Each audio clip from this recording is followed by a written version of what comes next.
No me cosas más, decímelo de frente. Queremos apostar lo que siente la gente. Con humor y energía, solo verdades, en vivo y sin careta. No me chamulles más.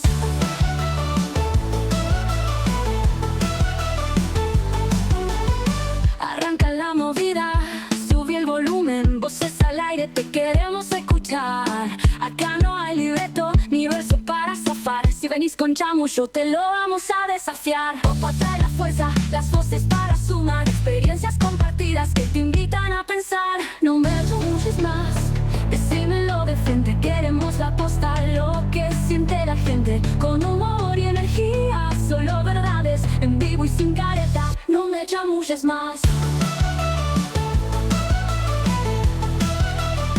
No me chamulles más.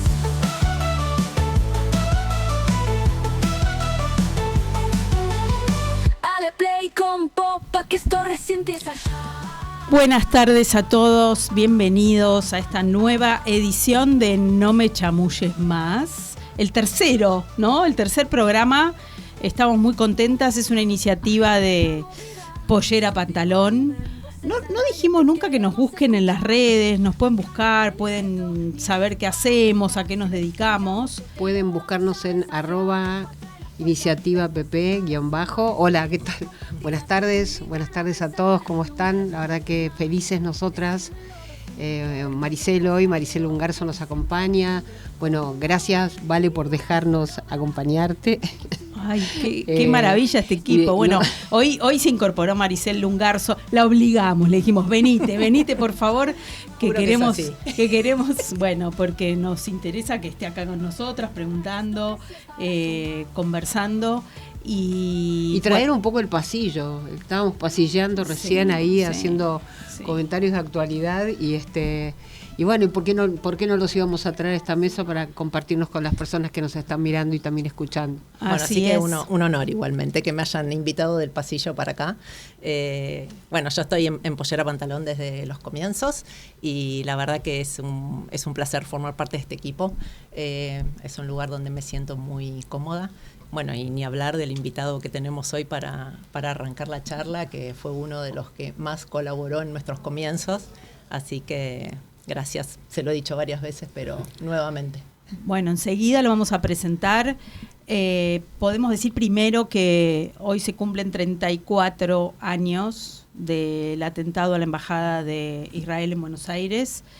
Con nuestro invitado seguramente vamos a hablar un poquito de esto, porque no sé si ustedes han visto varias encuestas vinculadas con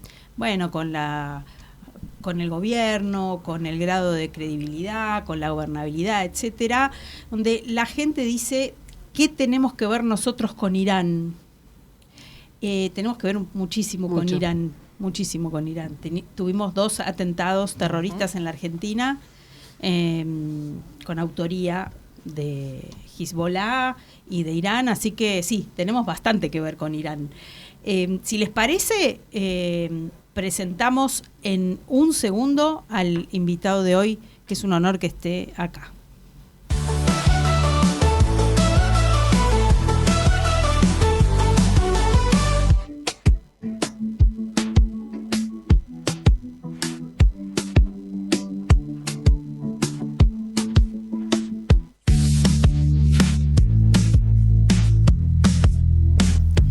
Bienvenido a No me chamulles más, embajador Carlos Zersale.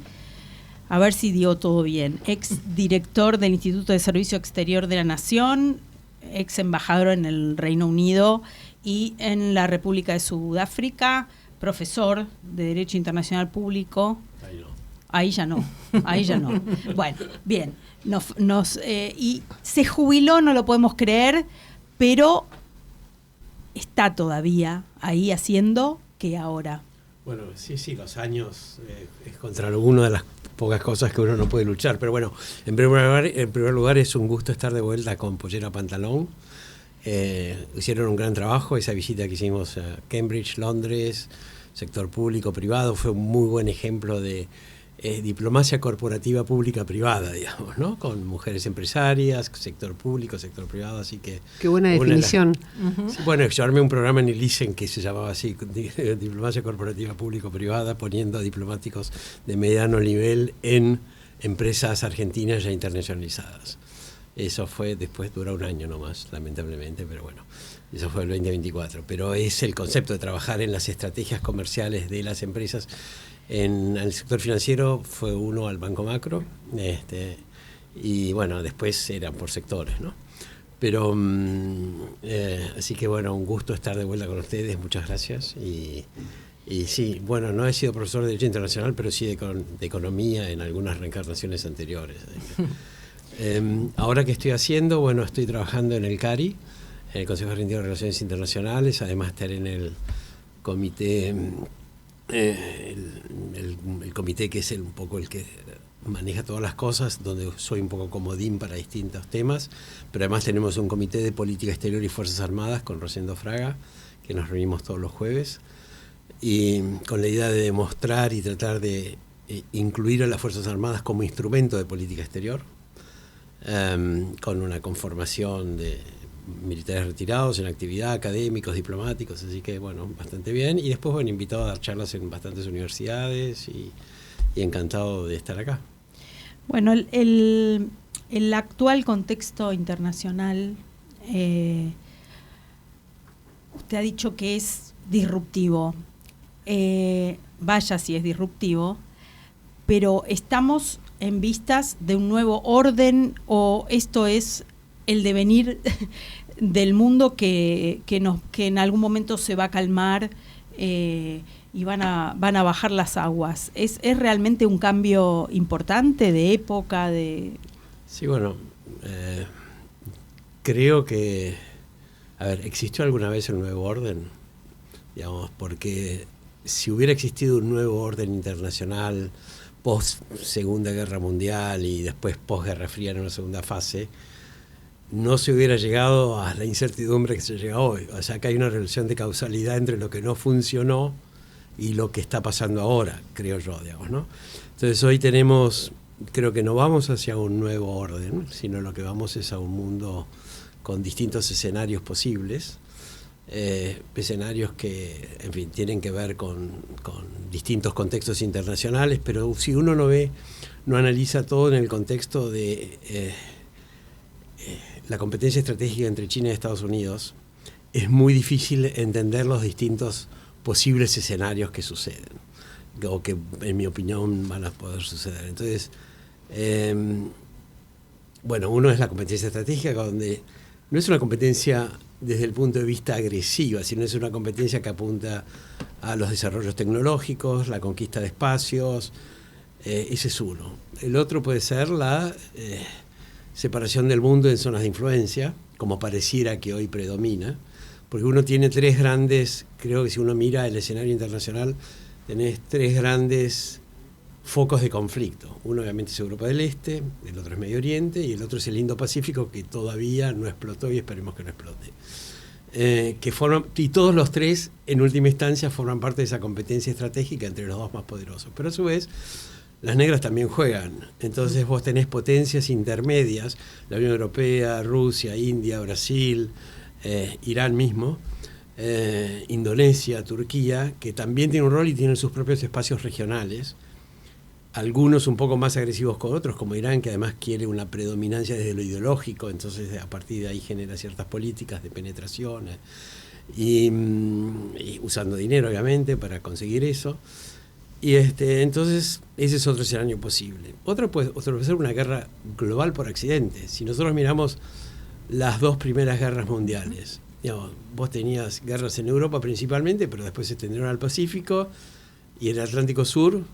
Primera, Segunda Guerra Mundial, hundieron un barco ahí enfrente a la isla Gorriti, y otro en las Islas Malvinas, que se llamaba Falklands, la batalla de las Falklands, y después en la Segunda Guerra Mundial, el Speedcraft y otros, o sea, llegaron hasta estas costas, o sea que en otro nivel, con otra intensidad, pero obviamente, y además produjo esas grandes emigraciones. Entonces, no hay que descartar también, me parece, que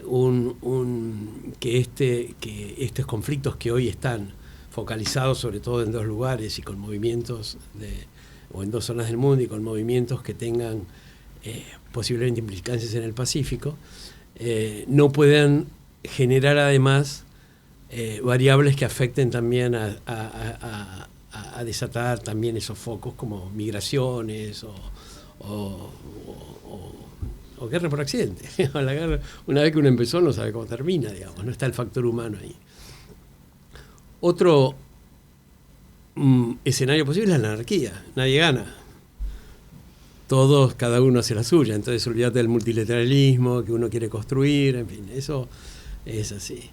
Otro puede ser una globalización sin Estados Unidos, que ahí gana China, digamos, porque es la que hoy está tratando de armar modelos en función de esquemas que antes se usaban como la Organización Mundial de Comercio o Naciones Unidas o las agencias internacionales donde ellos han puesto gente en todos lados, y el poder económico y el poder comercial, sin pretensiones geopolíticas, o por lo menos abiertas, ¿no? Y con mucha paciencia. Y la otra, yo creo que un sexto escenario puede ser, gana MAGA, gana Estados Unidos, todo lo que le está yendo está bien, porque además no hay que subestimar todo lo que está haciendo Estados Unidos. A ver, utilizar las tarifas como instrumento no es una cosa, para mí no es una estrategia solamente arbitraria, tiene que ver con reducción del déficit fiscal norteamericano, tiene que ver con algo que no sé si es posible que se dé, pero que es generación de empleo, volver a recobrar industrias, revertir la Clinton Economics de los años 90, que era trasladar las industrias sucias a otros lados del mundo. Ahora él está queriendo, pero hay siempre un eje mucho más actualizado que es a los desarrollos tecnológicos. Entonces ahí también están poniendo muchos recursos. Después está el tema que el dólar sigue siendo fuente de liquidez internacional. El 80% de las transacciones del mundo siguen siendo todavía en dólares. El renminbao no entra, digamos, entra el yen, el euro y la libra, son las monedas que se utilizan para liquidez internacional en el Fondo Monetario, porque más, bueno, China tampoco, no es que le interese, sí por ahí hacer acuerdos bilaterales donde se utiliza la moneda, pero de ahí a ser fuente de liquidez en seguros, en transporte, en pagos. Entonces ahí es una cosa también a favor de Estados Unidos. Y la otra es, que hoy es imbatible, que es la política de defensa, ¿no? Si tenés 725 bases militares o de apoyo alrededor del mundo y una capacidad tecnológica que no tienen otros, creo que hay que tomarla en cuenta. No se puede solamente basar en lo que un día dice una cosa y otro día el otro, digamos. Entonces puede ser un Make America Great Again que gane. Ahora, yo lo que creo es que cuando uno mira el mundo es que no va a ganar ninguna de esas 6, sino va a ser una combinación de todas de acuerdo a los tiempos y de acuerdo al contexto internacional. Por ejemplo, un buen ejemplo es utilizar el petróleo como manera de aislar a quienes compran esos bienes, que es el caso de China. Entonces ahí entendés Venezuela, entendés Irán, entendés el tráfico del Ártico, se entienden muchas más cosas. Pero también puedes pasar que esa política también después se enfrenta con problemas como que es la reacción del otro que atacó a todos los otros países. Entonces, que eso, conociéndolo bien, era muy posible que era el escenario más probable, digamos, ¿no? Porque cuando vos ves que en la guerra Irak-Irán los iraníes mandaron 500.000 personas caminando contra Irak y murieron 250.000 y no le importó nada, obviamente puedes esperar cualquier cosa de ellos, ¿no? Como los atentados acá, que digamos, por ejemplo. Entonces, la síntesis. Bueno, disculpen por la cantidad de tiempo para tratar de justificar lo que uno piensa, pero la verdad es que no creo que vayamos a un nuevo orden, vamos a un proceso de gran incertidumbre. La Argentina, entonces, uno para verlo desde la Argentina, digamos, Argentina, si vos querés elaborar una política exterior argentina, tenés que mirar no solamente lo que pasa afuera, sino también mirar hacia adentro, para ser un país viable y elegible, digamos, ¿no? Entonces, y qué zonas nuestras también pueden ser parte de esos conflictos. Entonces, no solamente las inversiones en minería, por minerales raros, o energía, que es algo o alimentos, pero también hay que mirar al Atlántico Sur, que es el pasaje entre dos estrechos, ¿no? Carlos, te saco un segundito sí. de lo que estás planteando, muy interesante, y te llevo por un instante al pasado. ¿Dónde te agarró el 17 de marzo del 92? 17 de marzo del 92 estaba en Nueva York y también el 18 de julio. El 18 de julio, es más, yo fui el que le tuve que dar la noticia a Rukauf, que estaba ahí como ministro del Interior, pues el llamado a Buenos Aires a las 9 de la mañana entró por mí, así que ahí inmediatamente armamos reuniones con el Consejo Judío para tratar de entender un poco las cosas como pasaban. Y sí, pero estaba en esa época, yo estuve entre el 89 y el 2000 en Nueva York, primero como funcionario de Naciones Unidas, primero como representante ante Naciones Unidas y después como funcionario de Naciones Unidas. Por eso tanto tiempo, digamos, ¿no? Y aunque parezca espantoso la pregunta, Argentina en este orden-desorden o en esta suerte de anarquía internacional a la que vos te estabas refiriendo, ¿gana o pierde? Bueno, depende de los deberes que hagamos nosotros, ¿no? Porque hoy todo el mundo dice podemos vender más energía, más caro por cada X cantidad de barriles vamos a entrar 1.100 millones de dólares más. Bueno, pero primero tenés que hacer las obras, tenés que hacer los puertos, tenés que generar seguridad jurídica, cosa que estábamos bastante lejos, en mi opinión, de eso, por cómo funciona. No hay transparencia jurídica acá, a menos que se avance todavía en un plan desde regulación como el que el gobierno prevé, como la ley bases. Son todas cosas muy positivas, pero hay que hacerlas. Van a llevar su tiempo. Sí. Y los RIGI están bien para un pequeño sector de la industria, ¿no? No sé si vamos a poder trasladarlo mucho más de la minería y esas industrias que son las que hoy requieren más inversiones. Creo que el tema de la seguridad jurídica es fundamental, sí, y nos falta todavía crecer en esa materia. Sí. Pero, Carlos, yo te vuelvo a esto que vos decías de gana China o gana Trump. ¿No ves? Quizás es muy naif mi pregunta, ¿no? Pero ¿no hay un escenario en el cual podamos convivir en paz? ver qué es lo que cada uno puede potenciar, y parece claro que Trump quiere volver a establecerse en América. Creo que se acordó tarde, que China al menos le sacó unos cuantos años de trabajo previo de a poquito instalándose, y ahora no es tan fácil decir, bueno, salga China a América y se queda Estados Unidos acá, cuando no sé si la palabra es ninguneó, pero nos dejó de lado al resto de los países de América en muchas oportunidades. Sí. Pero de repente, no sé, hacer un borrón y cuenta nueva y decir, bueno, construyamos algo donde las dos potencias más grandes se dividan un poco los espacios, porque digamos que el amor no creo que exista, pero bueno, parar toda esta locura, ¿no? Sí, yo creo que es difícil eso, porque digamos la naturaleza humana por ahí está muy por encima, lamentablemente afecta al bien común, digamos, ¿no? Uh-huh. Entonces, frase de Tucídides de 500 años antes de Cristo. Pero y las disputas de poder existen. Yo lo que creo es que los que tienen capacidad de equilibrar, como la Unión Europea, no están jugando el rol que deberían jugar. Uh-huh. Entonces, ellos podrían llegar a un mayor equilibrio. Hoy no, y la Argentina es un país que no tiene el peso global como para incidir en ese proceso de decisiones. Sí lo tienen la Unión Europea, sí lo tiene hasta por ahí Brasil, o lo tiene Japón, o los países del Indo-Pacífico en forma. Pero yo creo que nosotros lo que debemos hacer es entender el contexto, conocer al otro, hacer los deberes y ver cómo aprovechamos esta situación, ¿no? Con una estrategia de mediano y largo plazo. Cosa muy difícil, pero hay que hacer los deberes. Tenemos que desarrollar las instituciones que te permitan eso. Seguro. Y competitividad, digamos, por productividades sectoriales, ¿no? ¿Qué rol van a cumplir en el futuro los organismos internacionales que hoy en la opinión pública a veces se ven como desprestigiados, como desdibujados, como pasó con Naciones Unidas?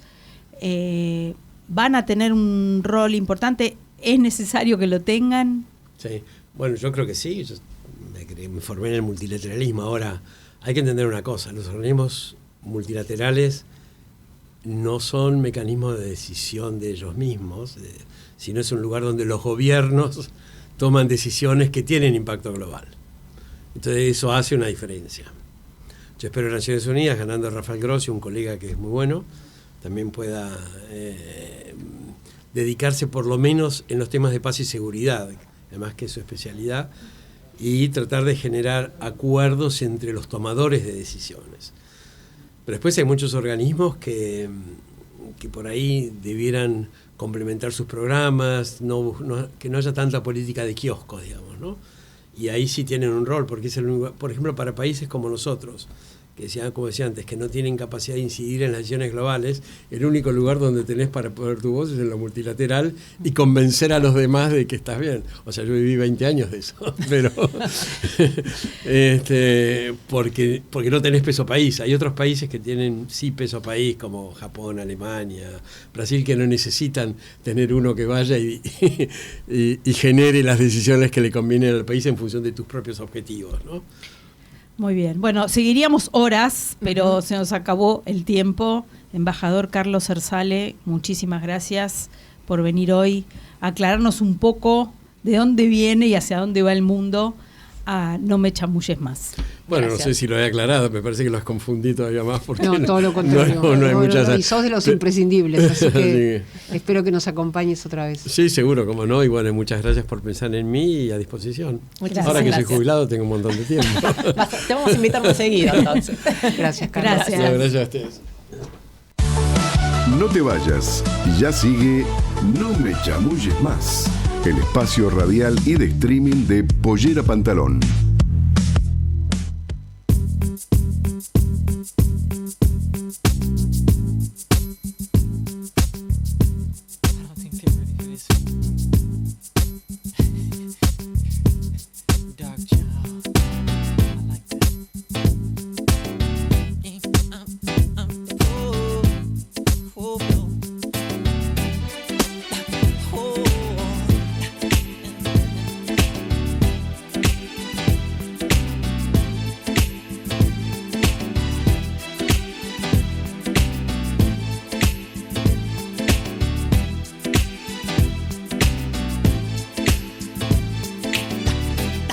My life will never be the same. 'Cause girl, you came and changed the way I walk, the way I talk.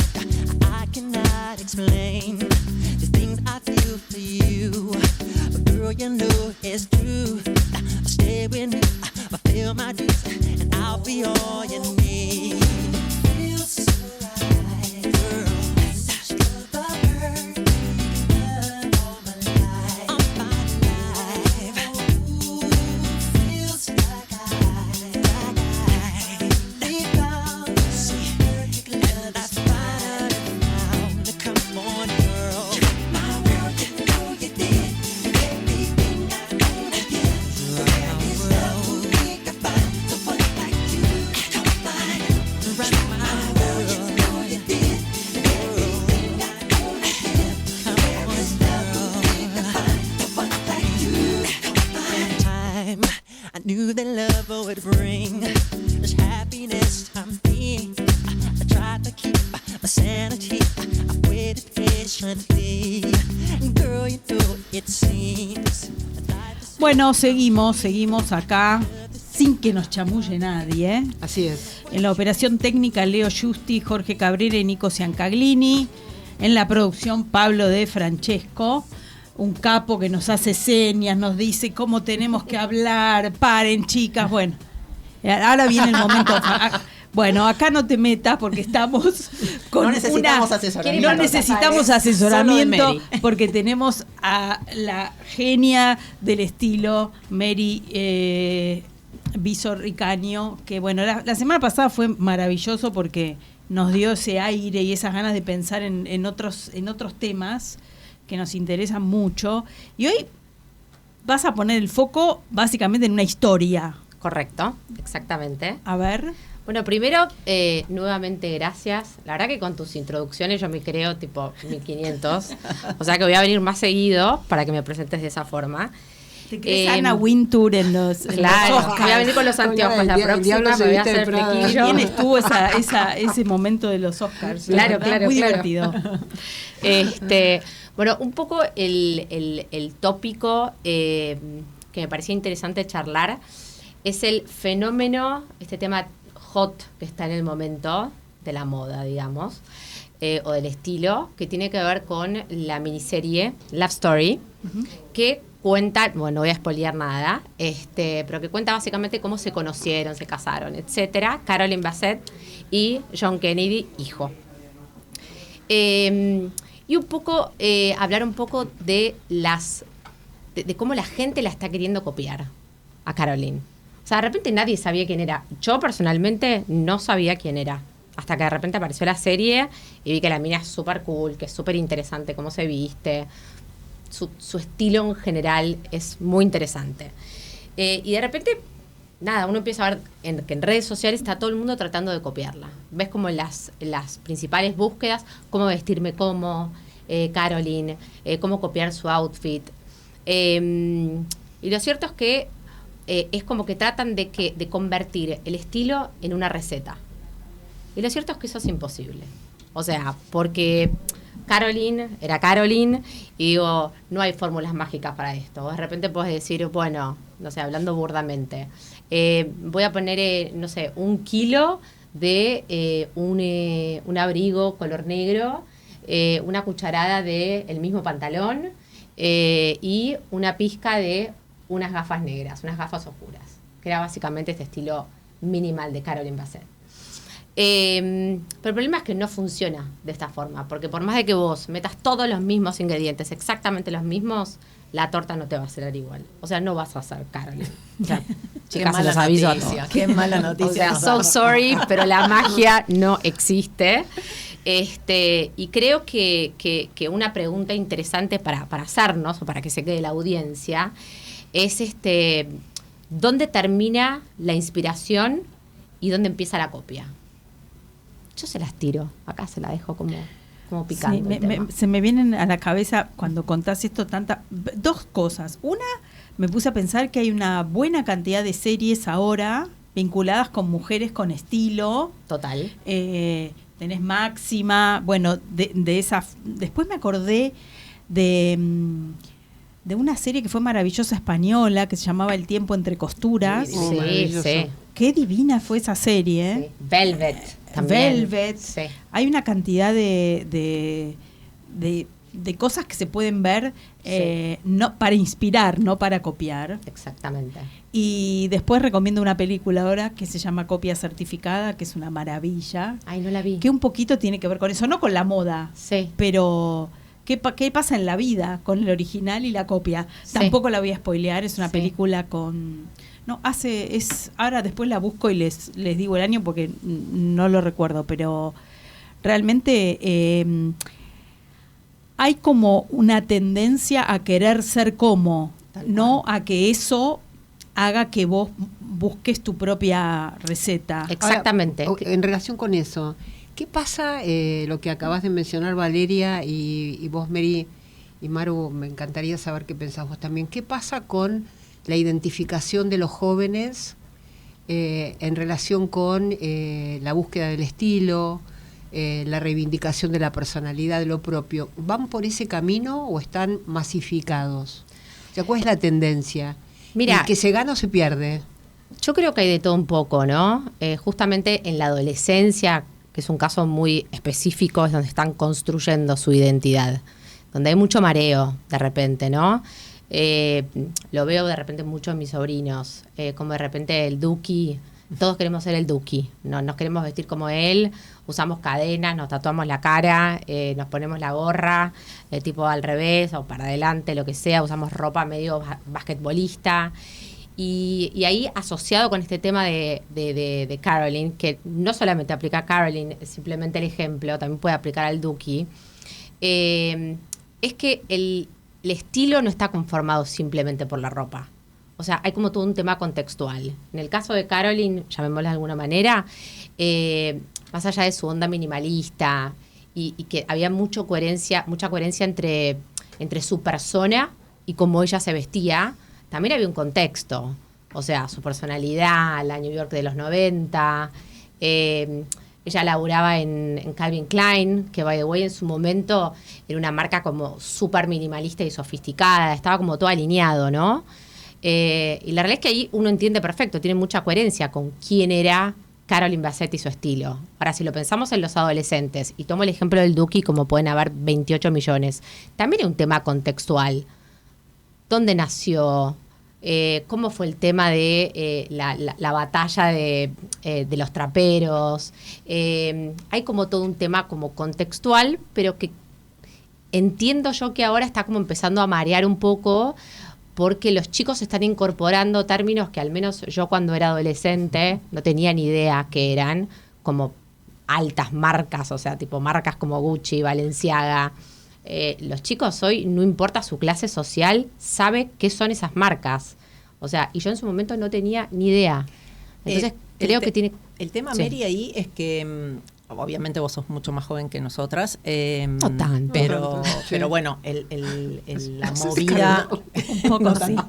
el celular y la conectividad hacen que hoy los chicos tengan una cantidad de información que nosotras no teníamos. Yo me acuerdo que, veíamos tele en ciertos horarios de la noche y Sí. 4 canales de aire, o sea, no sabía qué pasaba a la vuelta de mi casa si no iba caminando y miraba. Hoy tienen una cantidad de información, están tan afectados por todo, y más allá de que la adolescencia siempre es un momento en el que queremos copiar algo o estamos armándonos nuestra identidad, creo que hoy están sobreinformados y tienen mambos un poco raros, más. algunos. Habría que Sí, ver sí. cómo ordenarlos. Cómo eso repercute. Sí. Pero sí, creo que desde ya que tiene como mucha influencia las redes sociales, la conectividad y demás, pero también creo que, la música en sí existía en nuestra época. Y la realidad es que no escuchabas en las letras, mis papás escuchaban a Facundo Cabrales, los Chalchaleros, a Serrat. No Julio había nada raro. Iglesias. Sí, claro, Julio Iglesias, pero no había nada raro. Por ahí escuchabas, el niño deja ya de joder con la pelota, por decirte. Sí. Pero no escuchaban nada que yo por ahí no supiese. ¿Entendés? Ahora están hablando de cosas muy literales, sexuales, marcas.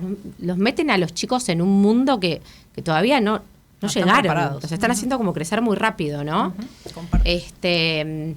Mary, pero bueno. Te proponemos, vas a venir la próxima semana. Obvio. Yo ya estoy, pero fija, no me sacan Bueno, de porque acá. me parece un temón para... Un temón, y además le estás dando letra a las personas con las que nos encontramos. Me he encontrado con hombres que han escuchado tus propuestas o tus definiciones del estilo. No es mal hacerla para hombres. Esto aplica a todo, no tiene pero, género. perdón, lo que significa la herramienta comunicacional de uno, de cómo uno se viste.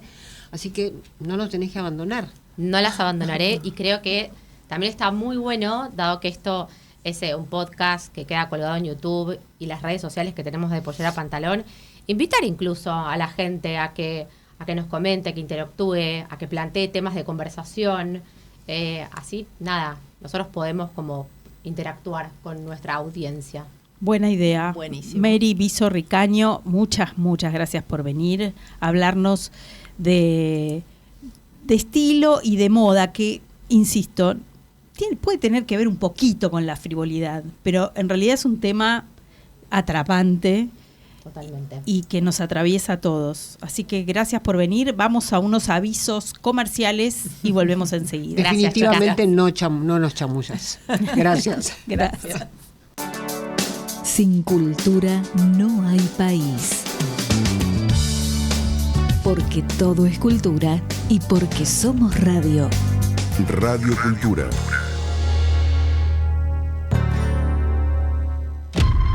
Si disfrutás del cine europeo, las historias intensas, las miradas diferentes y el talento del cine contemporáneo, Eurochannel te ofrece cada día una cuidada selección de películas de toda Europa, thrillers, dramas y grandes producciones actuales. Eurochannel, el cine europeo que se siente. Disponible en Flow, canal 324. Política, economía y análisis con Analía Argento y Leandro Renú. Bien Argento, los jueves de 15 a 16 por Radio Cultura.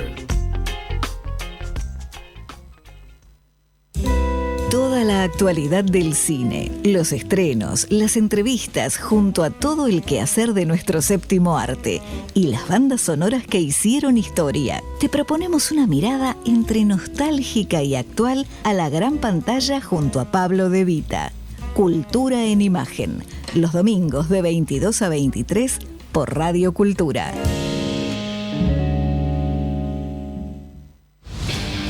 Música, política, deportes, espectáculos, porque todo es cultura y porque somos radio. Radio Cultura. Seguimos en No me chamulles más, el espacio radial y de streaming de Pollera Pantalón, la organización de mujeres que trabaja para compartir conocimientos y crear redes que potencien a las mujeres con iniciativa.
Qué clima ochentoso este.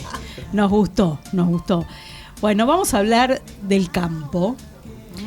Por suerte tengo a Maricel Lungarzo aquí al lado mío, que con los temas de economía, finanzas, etcétera, bueno, es una capa, así que me va a ayudar. Tenemos dos invitados de lujo. Tenemos aquí a mi derecha a Ricardo Gerg, que es Head de Banca Comercial de Banco Comafi. Bienvenido, Ricardo. Gracias.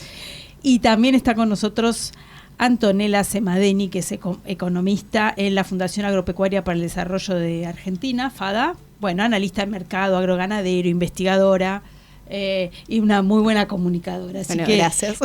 Muchas gracias por venir. Ricardo, te quería preguntar para arrancar, ¿cómo viste Expo Agro este año y las posibilidades que tiene hoy el campo argentino, bueno, sobre todo en temas de inversiones, financiación, etcétera? Bueno, este año fue una excelente Expo Agro, es la número 20 que se está haciendo, y yo te diría que el éxito de la Expo Agro tiene que ver con el año que tenga el agro, ¿no? Cuando veníamos de un par de años complicados, con secas, por ahí no estaba del todo estabilizado la macroeconomía para el agro, ¿no? Y entonces eso complica mucho el año. Entonces, este año con muchas cosas que nada destaca muchísimo, pero estabilidad desde el punto de vista macroeconómico, un buen clima, buena financiación en dólares, que es lo que necesita el productor agropecuario. Creo que esa combinación de cosas hizo que fuese una expo con mucha oferta de cosas, ¿no? Mucha oferta de maquinaria, mucha oferta de insumos, mucha oferta de crédito. Ahora, el crédito es clave, ¿no? ¿Qué están haciendo los bancos o el banco en el que vos estás para facilitarlo, ¿no? Dale, el crédito es fundamental. Yo te diría que no se veía en los últimos años una oferta tan importante de plata, ¿no? De dólares y de pesos. Y otra vez tiene que ver con la estabilidad. Nosotros veníamos de años donde casi no había financiación en dólares, y este año hubo mucha oferta a tasas muy convenientes, lo que hace que el productor pueda pensar en el ciclo de su negocio y poder financiarlo, ¿no? Sin especular con tomar pesos esperando una devaluación del tipo de cambio. Y con muchas ofertas que tienen que ver con distintos productos. Puede ser prendas o leasing para la compra de maquinaria, que nosotros somos fundador importante de leasing en el mercado argentino, somos el número 1. y también operaciones en el mercado de capitales donde los productores se pueden financiar, aunque sean una pyme, tomando dólares de largo o pesos de largo en el mercado de capitales con un banco como nosotros que avalan esas operaciones. Así que yo te diría que y hay capital de trabajo y financiación en dólares, descuento de contrato de forward. Hubo un abanico de operaciones que hacía mucho tiempo, de productos bancarios, hacía mucho tiempo que no se veía en el mercado. Y yo creo, perdóname, Vale, creo que mucho estuvo dado también por este contexto macroeconómico que se está alineando y con que el productor está ahora pensando en su negocio y no pensando en cómo hacía para llegar y pensar en cómo me cubro, en cómo hago para estoquearme de fertilizantes, cómo hago, digamos, había desviado su mirada de su negocio principal a ver cómo sobrevivía en el contexto desastroso que teníamos, que le sacaba el foco.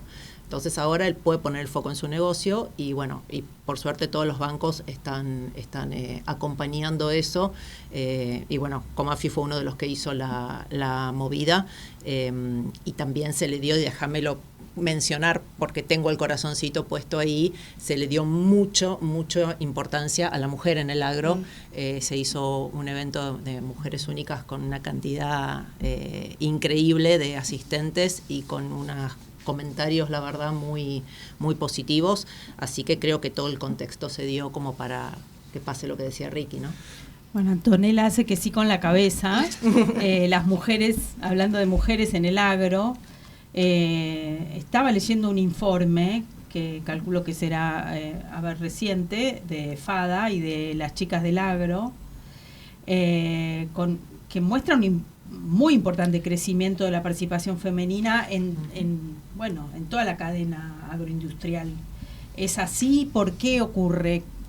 Bueno, nosotros queríamos un poco empezar caracterizando lo que era la mujer en el agro, que es algo que en realidad era una estadística, si se quiere, que no existía. Entonces, bueno, nosotros hicimos un trabajo, todos los años hacemos un trabajo que es el empleo en las cadenas agroindustriales, ya en términos generales, donde ahí también tratamos de derribar un gran mito, que es que el agro no genera empleo, y en realidad genera 4,2 millones de puestos de trabajo. Y ahora lo que quisimos hacer con las chicas del agro, y que finalmente logramos en este último informe, es, bueno, cuántas de esas de 4,2 millones de trabajadores son mujeres y en qué subrubros dentro del agro están. Y bueno, a partir de la información llegamos a que 1,2 millones de esas 4,2 son mujeres, es decir que 1 de cada 4 trabajadores en el agro son puestos que están ocupados por ellas. Acá la realidad es que destaca, ¿no?, la importancia que tiene, es el 28%, ¿no?, que quizás es un rubro que en general se cree que la mujer no está tan presente. Y cuando vemos además cuánto ha crecido en los últimos 5 años, han incorporado 228.000 nuevas mujeres en los distintos subrubros dentro del agro. Acá consideramos no únicamente la producción primaria, sino comercio, servicios, transporte, logística, insumos. Y la realidad es que es un resultado muy significativo y un crecimiento muy significativo en los últimos 5 años. Eso, vos mencionaste subrubros, te iba a preguntar en qué hacen las mujeres. Bueno, eso es interesante porque cuando nosotros dividimos así como en subrubros generales, tenemos rubros como, por ejemplo, comercio y servicios, en donde el 40% son mujeres y el 60% son hombres, es decir, ahí es un poco más equiparado si se quiere, pero si nos vamos a otros rubros como, por ejemplo, transporte, logística, insumos, producción primaria, ahí el 15% son mujeres y el resto son hombres, ¿no? Y esto tiene que ver con que son quizás actividades históricamente muy masculinizadas, vinculadas al esfuerzo físico del estar, digamos, en el campo, ¿no? Y lo que estamos viendo es que con todo lo que tiene que ver con la tecnología y la automatización, cada vez hay más mujeres que se pueden incorporar en estos subrubros que históricamente han tenido menor participación femenina. Y después, bueno, por supuesto, en comercio y servicios seguir creciendo, ¿no? Pero creo que el rol de la tecnología en este caso, con nuevas máquinas, con nuevos drones, con nuevas automatizaciones, benefician la incorporación de la mujer en por lo menos lo que es la producción primaria del agro. Ricardo, te quería preguntar porque en Argentina siempre escuchamos la frase de no hay crédito para nada, para vivir. ¿Qué es una línea? Digo, para los que no sean tan expertos, ¿no?, en el sector, ¿qué es una línea de crédito accesible para este sector? Mira, todas las compañías para funcionar demandan capital de trabajo y normalmente toman financiación para cubrir parte de ese capital de trabajo, ¿no?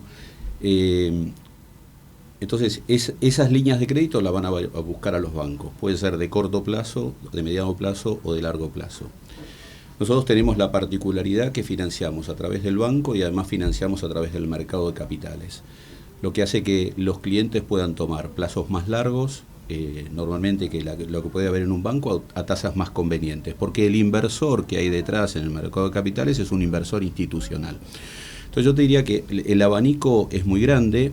Hoy en la Expo Agro se vieron tasas que iban desde el 1% o en algunos casos 0% para compra de insumos, donde se ven, hay una cosa importante que son acuerdos, no hay mucha colaboración, que me parece que eso es lo importante que se está dando. Entonces hay ecosistemas donde trabajamos juntos, el vendedor de insumo o el vendedor de maquinaria agrícola, nosotros y nuestro cliente, ¿no? Entonces ahí encontrás financiación que va muy barata, te decía, tasas desde el 0 o el 1% hasta tasas del 6-7%. Entonces pensando, y ato un poco complemento lo que decía recién Maricel, ¿no? Cuando es importante en una época de estabilidad que los clientes trabajen puertas adentro o tranquera adentro mirando sus costos, ¿no? Y ahí es donde es importante encontrar una financiación barata que les permita tener un negocio sustentable. Y hoy creo que eso es posible hacerlo. Ok. Antonella, ¿cuánto pensás que podemos hacer para que el sector y los gobiernos de turno no tengan esa dependencia o ese síndrome de Estocolmo, o como querramos llamarlo, tan presente en la historia de nuestro país? En cuanto a la política del sector agro, bueno, yo creo que se han ido corrigiendo cosas en el último tiempo, y creo que siempre está bueno, desde FA siempre pregonamos un poco esta idea de mostrar con impactos en términos de producción, de empleo, de exportaciones, ciertas políticas que se harían o que se han hecho en el sector. Por ejemplo, una de estas es, la quita de retenciones. Y bueno, yo te puedo contar que con la quita de retenciones aumenta un 50% la producción y según esas estimaciones llegaríamos a 500.000 de puestos de trabajo, ¿no? Que es la mitad de los desempleados en Argentina. Ahora bien, vos me puedes creer o no, pero sí puedo ir para atrás y mostrarte que cuando Macri las bajó para soja y las quitó en trigo y maíz, en 2-3 campañas se crearon 109.000 puestos de trabajo. Entonces yo creo que la clave es mostrar datos. O sea, en esto, soy muy economista, digamos, pero creo que siempre está bueno en cada uno de los trabajos que nosotros hacemos, de fertilizantes, de semillas, de insumos, esto de mujeres, mostrar el impacto con datos certeros y reales. Y yo creo que desde ese lado también uno realmente derriba mitos, por ejemplo, esto de que, políticas del agro no generan empleo porque el agro no genera empleo. Mentira, es un mito. Pero con datos yo creo que son escuchadas esas políticas y también se perpetúan en el tiempo. ¿Qué otros mitos se te ocurren vinculados con el agro que podemos derribar? Allá que nos llamamos No Me Chamulles Más. Bueno, uno muy común es que la quita de retenciones generaría un aumento en el precio de los alimentos. Es algo que en general cuando bajan las retenciones nos empiezan a escribir todos los periodistas diciendo, va a subir el precio de la leche, va a subir el precio de la carne. Y eso recordemos que es porque cuando nosotros tenemos retenciones, lo que hacen las retenciones es quitar el precio, un precio menor recibe el productor por los granos, ¿no? Entonces sí, claro, se quitan las retenciones, el productor recibe un mayor precio y eso significa que el grano está más caro, en consecuencia se cree que eso genera un aumento en precios de la canasta básica como la leche, el pan, la carne, ¿no? Porque si el trigo me sube el precio, como el pan no me va a aumentar el precio. Y nosotros en FADA tenemos un informe que se llama Composición de Precios, donde vamos viendo cada eslabón, qué tiene, cuáles son los costos de producción, cuáles son los insumos, cuánto es la ganancia o pérdida, porque muchas veces operan con pérdida cada uno de los eslabones. Por ejemplo, en el caso de la leche es el tambo, es la industria, es el comercio, ¿no? Los impuestos que pagan en todos los niveles, y ahí llegamos a la conclusión de que el 95% del precio de esos productos son cuestiones ajenas al grano, entre ellas principalmente impuestos. Por ejemplo, en el caso del trigo, solo el 8% del precio del pan está determinado por el trigo. En consecuencia, si vos quitas las retenciones hoy, supongamos que es un 9% al 0, será un aumento por única vez de 0,7% en el precio del pan, ¿no? Que si consideramos los aumentos mensuales que tienen los alimentos, es nada y estás eliminando una distorsión enorme. Pero bueno, eso son muchos años de digamos, que se dijo eso y en realidad era falso, o es falso. Bueno, No sabía que el 8% del precio Claro. era solamente la harina. Y la carne lo mismo, el 8% es el precio del maíz, Claro. de lo que es el engorde del animal, pero el resto es... y la leche lo mismo, el maíz es el 4%, o sea que si vos sacás las retenciones, aumenta la leche 0,4% una vez y se termina. O sea que, Sí, creo que hay que perder el miedo de que tiene que estar todo regulado para que ande mejor, para que funcione mejor y de una vez decidirnos ampliar la torta, ¿no? Que tengamos más producción, más cosechas Sí. y bueno, después el derrame tiene que venir Sí, solo. son mensajes que se pasaron durante muchos años y nos cuesta desactivar un poquito eso en la Seguro, cabeza, ¿no? Por seguro. ejemplo, esto, no sé, sale un acuerdo de carne bovina con Estados Unidos y automáticamente los titulares, en vez de festejarlo, como ocurre en otros países, empezamos con preguntas, ¿va a faltar carne en Argentina? No ¿Va a comemos faltar? más asado. No comemos, y en realidad no tiene nada que ver porque si lo ves en términos de cantidad es insignificante y además lo que se exporta no es lo mismo tipo de carne o animal que se consume internamente, o sea, es desde el lado del desconocimiento. Pero bueno, durante muchos años se instauró esos mitos, entonces es muy difícil de derribarlos. bueno, pero también hay un desconocimiento que puede resultar hasta lógico Totalmente. del usuario, del consumidor. Lo que por ahí es menos admisible es el desconocimiento en sectores que toman decisiones, Claro, ¿no? Como exactamente, sí. como el de la política, por ejemplo, ¿no? Sí. Ahí se nos hace difícil quizás por eso, ¿no? Sí. Bueno, interesante el tema. Otra vez se nos acabó el tiempo, me dice Pablo. Ay, Pablo, qué maldad ahí. Pero bueno, vamos a volver seguramente a hablar de estos temas y les agradecemos a Ricardo Gerg, Head de Banca Comercial de Banco Comafi, y a Antonella Semadeñi, economista de FADA, por habernos visitado hoy en No me chamulles más. Muchas Nos vemos gracias. la próxima. Nos vemos, gracias. No te vayas, ya sigue No me chamulles más, el espacio radial y de streaming de Pollera Pantalón, la organización de mujeres que trabaja para compartir conocimientos y crear redes que potencien a las mujeres con iniciativa. Porque todo es cultura y porque somos radio. Radio Cultura.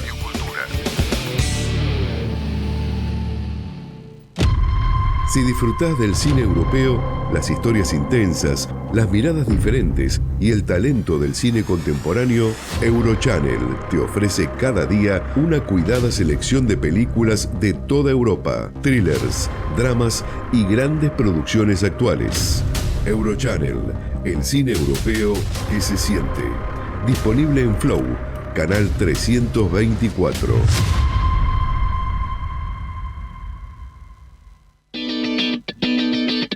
Radio Cultura. Tus programas favoritos cuando quieras en www.fmradiocultura.com.ar.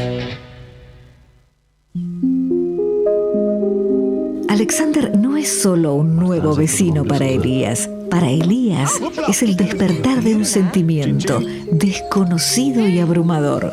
El amor verdadero. Zeta Films presenta en Argentina Premio del Jurado Joven Festival Internacional de Cine de Berlín, Gran Premio Écrans Juniors Festival de Cannes, del director belga Anthony Schatterman. Corazones Jóvenes, la revelación del cine europeo sobre el primer amor.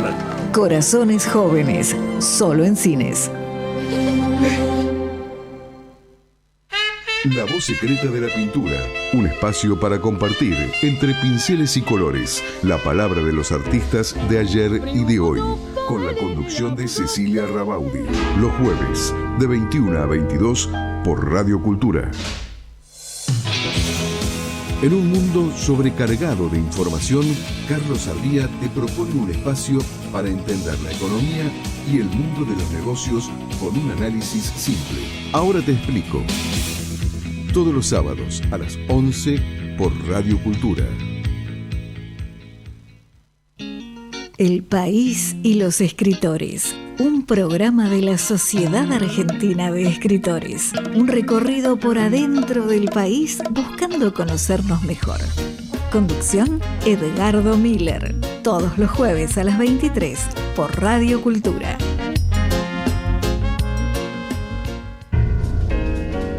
fue la revolución en la cinematografía francesa, un momento desde el cual el cine no volvió a ser el mismo. Después de Nouvelle Vague de Richard Linklater, conocé, descubrí y disfrutá del gran clásico del cine francés. Jean-Paul Belmondo, Jean Seberg protagonizan el clásico más moderno de todos los tiempos, Sin Aliento, un film clave de la historia del cine. Sin Aliento, en copia restaurada en 4K, vuelve a los cines. Belmondo, Seberg, Sin Aliento, de Jean-Luc Godard. Z Films presenta en la Argentina el gran clásico del cine francés en pantalla grande. Conocé cómo comenzó la Nouvelle Vague. Viví Sin Aliento. Sensacional reestreno, jueves 15 de enero. Disfruta Sin Aliento de Godard y Nouvelle Vague de Richard Linklater solo en cines. Porque todo es cultura y porque somos radio. Radio Cultura.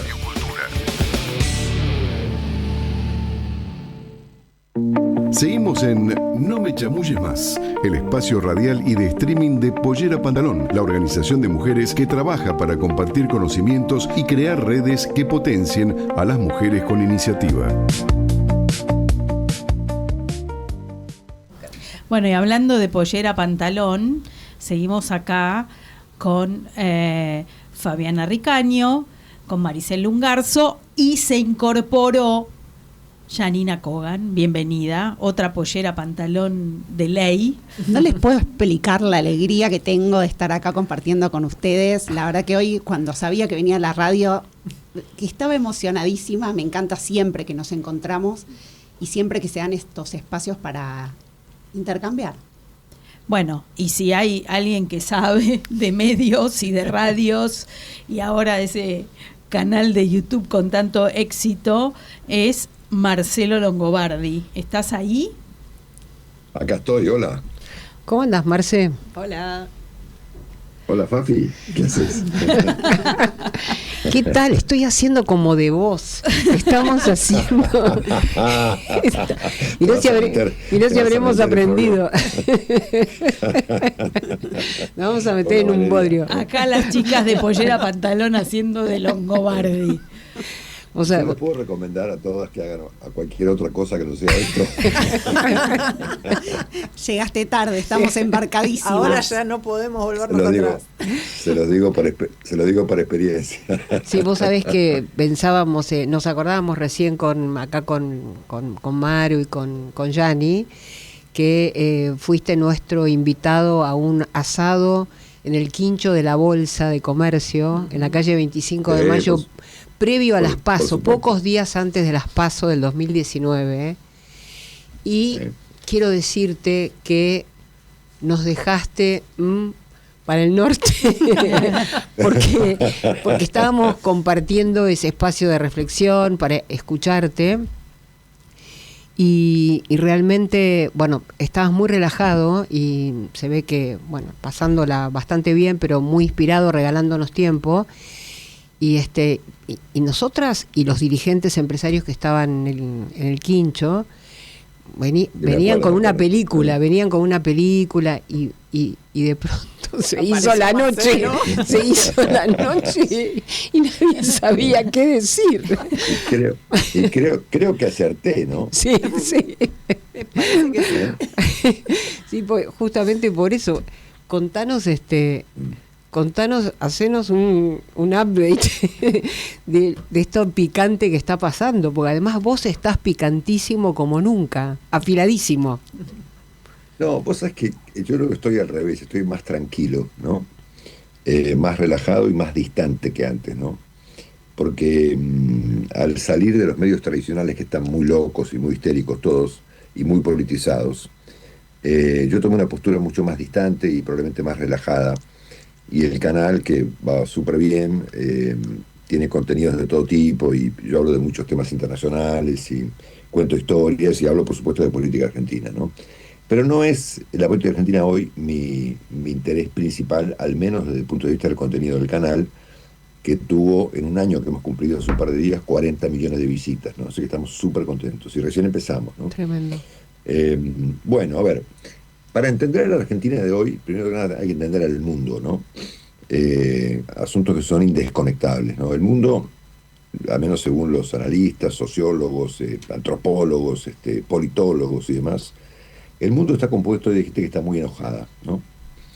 Es una regla que aplica en muchos lugares del mundo y que la vemos con claridad en Europa, en Estados Unidos y por supuesto en Argentina, ¿no?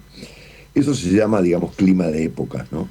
Y esos climas de época producen terremotos políticos que duran un cierto tiempo, ¿no? Y en este contexto, lo primero que hay que decir acá es que Milei es un hijo de su tiempo, ¿no?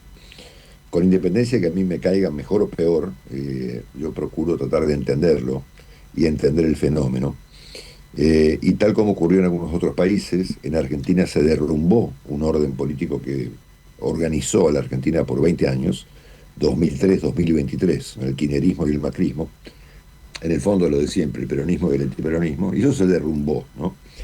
Y cuando ocurren estos derrumbes, como acaba de ocurrir en Chile, con Boric y ahora Kast y en otros procesos, siempre alguien los capitaliza, ¿no? Y el que estaba más conectado probablemente con la época, con esta época de enojo global, fue sin duda Javier Milei, ¿no? Así una primera interpretación, ¿no? Milei como un gestor de la ira, ¿no? Como es Trump, como son las derechas y las ultraizquierdas europeas, como probablemente sea Kast en Chile o eventualmente Bolsonaro en Brasil, ¿no? Políticos que básicamente lo que hacen es gestionar un conflicto, gestionar la ira de la gente, ¿no? E inclusive te diría más, la política consiste hasta en estimular esa ira, ¿no? Que es lo que Milei hace con tanta, digamos, habilidad, ¿no? Es un gestor y un impulsor de un estado colectivo de enojo general, ¿no? Es la primera interpretación. La segunda es más local, ¿no? Porque Argentina es un país que tiene de vez en cuando procesos anticipatorios en materia de climas de época, ¿no? Pasó varias veces en Argentina a tener fenómenos de esta naturaleza. Uno fue Alfonsín, ¿no? Alfonsín, claro. Que fue sin duda una persona que capturó un clima de época y que fue un precursor, ¿no? Y esa época era obviamente la reinstalación de la democracia en América Latina. Menem también fue un presidente que captó un clima de época que era, bueno, una cierta, ya se llamó, digamos, ponerle en términos generales y probablemente no exactos, el consenso de Washington, ¿no? Así que por la democracia viene algún nivel de desarrollo económico, ¿no? Más o menos acertado. Después vino De la Rúa, ¿no? Que no conectó con ningún clima de época, ¿no? De la Rúa fue un presidente, pongámoslo así, nada en comparación con el entorno general. Sin embargo, apareció Kirchner, que también fue un presidente que capturó el clima de época, que era el inverso al de Menem, ¿no? El chavismo latinoamericano, ¿no? La ola bolivariana, ¿no? Que encabezaron, bueno, Kirchner, Chávez, Evo Morales, Correa y en algún sentido Lula, aunque de manera más sensata. Después vino Alberto Fernández, ¿no? Y Macri, ¿no? Que no conectaron con ningún clima de época. Hasta acá tenemos 3 presidentes argentinos que estuvieron en la avanzada de la época, Alfonsín, Menem, Kirchner, y 3 que no, Macri, Fernández y De la Rúa. Y acá aparece Milei, ¿no? Como un cuarto presidente argentino, de estos 7 que estoy mencionando, excluyendo Duhalde y compañía que no cuentan en este análisis, o no aplican en este análisis, también capturando un clima de época y convirtiéndose en un líder político montado sobre un clima de época y sobre el hecho de que Argentina tiene a veces esta insólita condición de ser un país que capta, digamos, al mismo tiempo que el resto del mundo, estos vientos, estos climas que explican los procesos, ¿no? Ahora, dentro de este contexto, que explica, digamos, la figura de Milei, bueno, hay problemas, ¿no? Problemas producto de lo aluvional, digamos, del proceso de un el presidente sin equipo, digamos, y sin mayorías parlamentarias, digamos, todo el primer tramo de su primer mandato, explicado por vaivenes bastante volcánicos, digamos, con un Milei radicalizándose mucho, yo entiendo que como una respuesta política a un momento político dificultoso. Fíjense ustedes que la radicalización generalmente no es una respuesta ideológica a los problemas de un país, sino más bien una respuesta política a las dificultades que un presidente encuentra. Cuanto más dificultades, más radicalizado, ¿no? Mucha gente supuso, equivocadamente creo yo, que el triunfo electoral contundente de octubre pasado iba a desradicalizar al presidente Milei, ¿no? En algún momento lo mismo pensamos de Cristina Kirchner, ¿no? Que iba a desradicalizarse. Y fíjense ustedes que generalmente eso no ocurre nunca, ¿no? Los procesos radicalizados generalmente no tienen vuelta atrás, ¿no? En todo caso, modifican su velocidad, pero no su rumbo, ¿no? Si el proceso va a Mar del Plata, por ahí va a Mar del Plata a 20 o va a 180, pero siempre va a Mar del Plata, ¿no? Entonces Milei en algún momento ha moderado un poquito sus formas, sus ideas muy ideologizadas, digamos, algo lunáticas en algún punto, pero finalmente hemos visto apenas una atenuación, digamos, coyuntural, ¿no? Estamos viendo nuevamente a un Milei muy radicalizado y muy montado sobre la figura de Trump, ¿no? Que es un tema que me preocupa más que cualquier otra consideración de la coyuntura, ¿no? Que Adorni, que Libra y compañía, ¿no? Si el presidente se ha atado al mástil de Trump, ¿no?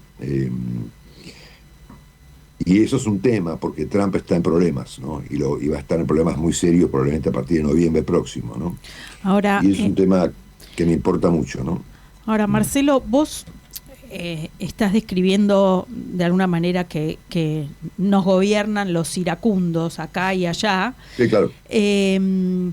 Ahora, en el comienzo del programa estuvo acá el embajador Carlos Zersale y habló justamente de una política muy definida del gobierno de Trump, porque a veces a uno lo que le pasa cuando piensa en los iracundos, piensa en el impulso, en el no plan, y acá pareciera que sí hay planes. ¿En Argentina pasa lo mismo o no los hay?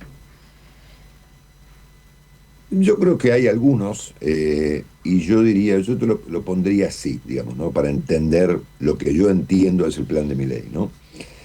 A ver, el plan de Milei es exactamente el plan contrapuesto, si miramos cómo se combinan la economía y la política, al de los Kirchner, ¿no? ¿Cuál era el plan de los Kirchner? El plan de los Kirchner era desvalijar al interior del país, a través de retenciones, a través de congelamiento de tarifas energéticas, a través de impedimento de inversiones y demás, para abastecer al conurbano que actuaba al mismo tiempo como su base electoral, ¿no es cierto? Si uno le busca una explicación política a las retenciones o a los subsidios energéticos que congelaron los precios y fulminaron la economía argentina, uno encuentra ahí una respuesta política, ¿no? El kirchnerismo necesitaba abastecer al conurbano. En ese sentido, el kirchnerismo fue una especie de ecuación que mezcló la economía con la demografía, ¿no? Subsidiar a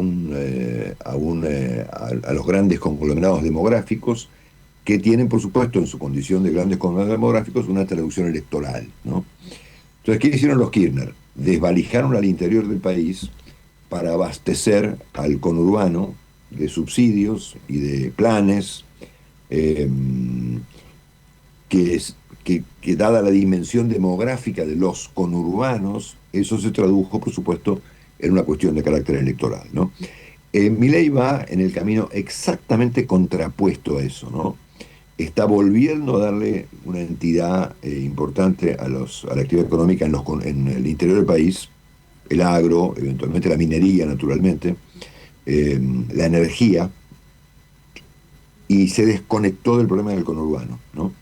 Hay un paréntesis, acá un segundito, ¿no? Hay un politólogo muy interesante llamado Andrés Malamud, que dice que este plan sería consistente, lo traduzco simplemente, ¿no? si la Argentina encarara un proceso de desconurbanización, ¿no? Porque el conurbano no tiene destino, ¿no? O sea, la mitad de la Argentina está fuera del modelo de Milei, ¿no? Como el interior estaba fuera del modelo de los Kirchner, ¿no? Pero eso es peligroso porque es una, a ver, desconurbanizar implica también desocupación, desindustrialización. Bueno, claro, lo que pasa es, claro, lo ausencia que de ocurre empleo acá real, es que peligroso. Esta idea de Andrés Malamud tan interesante y tan indispensable también, ¿no? En la Argentina es un poco inviable, ¿no? Si vos me decís, bueno, mira, no sé, la gente se muda en Estados Unidos porque la industria pasa de, no sé, de Illinois a California. Bueno, la gente se va en 2 minutos y encuentra en California un préstamo, un leasing del auto, un colegio para los chicos, autopistas y etcétera, ¿no? En la Argentina eso es más difícil, ¿no? Porque no estamos preparados para una mutación demográfica que sería fundamental. Es decir, uno de los grandes desafíos que tiene la Argentina es qué demonios con la provincia de Buenos Aires, ¿no? Pero bueno, es un proceso complejo, además, porque, bueno, Milei te lo explicaría así, te diría, bueno, el capitalismo libertario es un proceso de destrucción creativa, ¿no? Lo que no funciona tiene que romperse, tiene que caerse, tiene que quebrar, fate, y si duele, lamentamos mucho, pero lo que importa es que la Argentina genere inversiones y empleo productivo, por ejemplo, en Vaca Muerta, ¿no? Sí, más o menos, perdón, un ayornamiento de ramal que para, ramal que cierra. Ponele, una visión más ideológica, si se quiere, de aquella famosa frase de Menem, ¿no? Ahora bien, el tema está, acá hay unos inconvenientes que lucen, que aparecen, ¿no? Que es que, por ejemplo, el empleo, que en la Argentina no crece hace 15 años, el empleo formal, no ocurre en el agro, en el campo, en la minería o en Vaca Muerta. Esas son actividades que requieren de poco empleo, ¿no? Si vos mirás los números de inversión, por ejemplo, infernales en la cordillera, 3.000 millones, 5.000 millones, etcétera, bueno, por ahí contratan 500 personas o 400, ¿no? Y ahí hay un gap, ¿no? Que es muy complicado de resolver, porque aquí aplica una vieja teoría, una vieja ecuación que alguna vez formuló Kissinger, ¿no? Que los ciclos de transformación económica son más largos que los ciclos políticos, ¿no? O sea, la gente vota en el medio de una transformación económica eventualmente dolorosa, como es esta. Con independencia de que esté bien o esté mal, eso lo podemos jugar después, ¿no? Pero Milei encara esa transformación económica a la inversa de la transformación que intentaron los Kirchner, que fue un fracaso, ¿no? Y en ese proceso largo, complejo, que va a tomar mucho tiempo, que va a implicar mucha destrucción y eventualmente veremos algún nivel de creación, la gente vota, ¿no? Y probablemente ocurra que la gente vote en el peor momento de la transformación, que por ahí es necesaria, no estoy juzgando eso, ¿no? No estoy diciendo que esté bien o esté mal, estoy contando las cosas como creo que son, ¿no? Y ahí Milei enfrentará un inconveniente, ¿no? Con excepción de que logre mantener esta idea que había en los primeros 2 años de su gobierno, de que la gente advierte que estamos muy mal, pero que más o menos vamos bien y que finalmente hay que confiar en que Milei tiene razón y que va a dominar la inflación y que va a conseguir inversiones y va a recrear el empleo y pa. Marcelo, discúlpame. Sí. Para que termino con esta Sí. idea. Y lo que está afectando eso hoy, esa idea de la confianza en el largo plazo, son los casos, ¿no? Adorni, Libra y compañía, que eventualmente afectan esa confianza que se necesita para atravesar un proceso político complejo en un momento económico doloroso, ¿no? Y ahí el presidente tiene un desafío muy complicado, que si lo sumás, y ya con esto termino, perdón, al complejísimo destino de su socio principal, que no es Netanyahu, sino que es Donald Trump, ahí tenemos un interrogante muy complejo de resolver, ¿no? Hablas de una transformación muy profunda del entramado social y productivo de la Argentina. Estamos hablando también de un proceso de transformación a nivel global y geopolítico, transformación en todos los sentidos. Y aparece además la ola de la inteligencia artificial, que también viene a transformar todo lo que conocemos y a generar específicamente un gran efecto en el desempleo también. ¿Cómo afecta esto a la Argentina, a las relaciones internacionales? Bueno, es un tema muy complejo, ¿no? Dependiendo a quién leas o a quién no leas, uno puede agarrarse la cabeza o puede quedarse tranquilo, ¿no? Hay un paper que se publicó hace un tiempito de este señor Matt Schumer, que advirtió que en un año estamos todos sin trabajo, ¿no? Y si lees los documentos que publican habitualmente tipos como el propio Elon Musk o como Curtis Yarvin o Peter Thiel, gente que rodea a Trump y demás, vamos en una dirección desconocida, ¿no es cierto? Es decir, vos sabés que detrás de esta idea, digamos, detrás de la inteligencia artificial, con independencia de que yo le puedo preguntar hoy a cuánto cerró el petróleo, o yo qué sé, o que me resuma el argumento de Hamlet, detrás de esa tontería, digamos, que básicamente lo que hace es sustituir a Google, ¿no? O sustituir a los medios de comunicación, ¿no? Y la gente le pregunta, yo le pregunto a Anthropic, otro le pregunta al ChatGPT tales o cuales cosas, a veces la erran. Vos sabés, Fafi, que una vez le preguntamos con los chicos míos al ChatGPT quién era Laura, ¿no? ¿Quién es Laura Palermo? Le preguntó. Entonces contestó, es la esposa de Jorge Lanata, ¿no? Y yo dije, chau. ¿Qué problema? Bueno, yo dije, o yo no estoy informado, o esta gente responde cualquier verdura, ¿no? Esas cosas siguen pasando todavía, ¿no? Les cuento porque Fafi conoce a Laura, obviamente, ¿no? Y Fafi es testigo de que es mi esposa, no era la esposa de Jorge, obviamente, ¿no? Y por ahí hoy le preguntás a la mañana cuánto cerró la bolsa en Corea del Sur y te contesta cualquier verdura, ¿no? Pero más allá de eso, detrás de esto hay un proceso político, ¿no? Hay una ideología, hay un proyecto, político, ¿no? Que encaran unos tipos, que yo los voy a describir brevemente, ¿no? El más importante se llama Peter Thiel, ¿no? Peter Thiel fue el fundador de PayPal con Elon Musk hace muchos años y hoy es un personaje crucial que conecta Silicon Valley con Wall Street, ¿no? Es un personaje muy relevante en el ámbito financiero y tecnológico en Estados Unidos. Es el sponsor principal de J.D. Vance, el vicepresidente norteamericano, y es el sponsor de unos cuantos tipos muy complicados que suponen que la inteligencia artificial va a sustituir a la política, ¿no?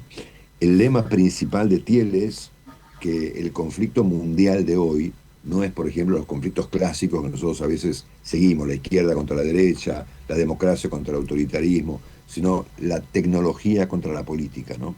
Entonces ahí surgen personajes como el propio Thiel, o uno que se llama Curtis Yarvin, o el propio Sam Altman, que plantean que la democracia es un sistema perimido, que debe ser sustituido por la tecnología, ¿no?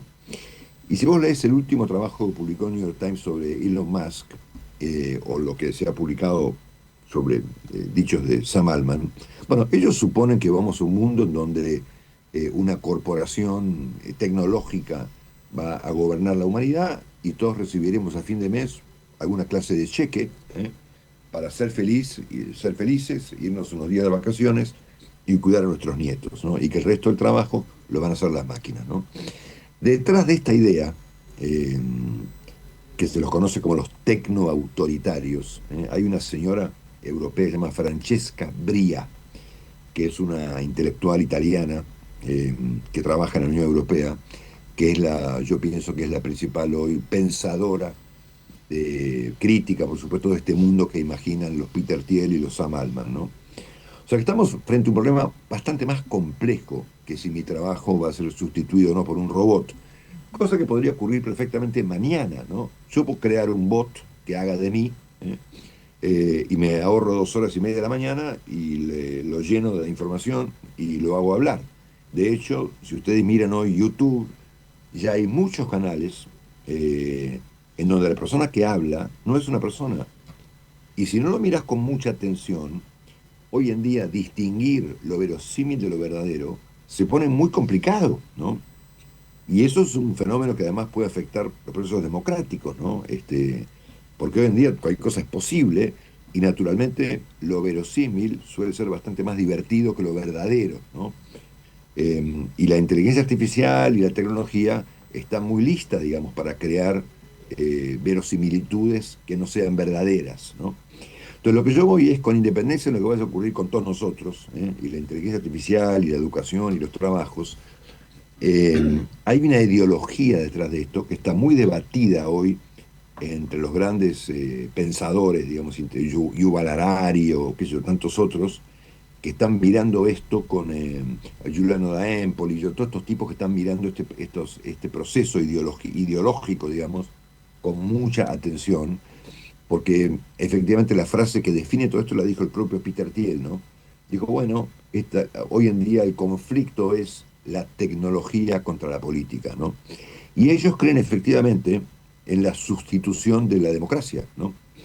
Y en esto está, no creo que Trump, digamos, que está más en otra cosa, pero sí mucha de su gente, ¿no? Especialmente J.D. Vance, ¿no? O Stephen Miller, o mucha de la gente que hoy rodea al equipo de Trump, ¿no? Y es un tema delicado, peligroso, interesante y en algún sentido dramático, ¿no?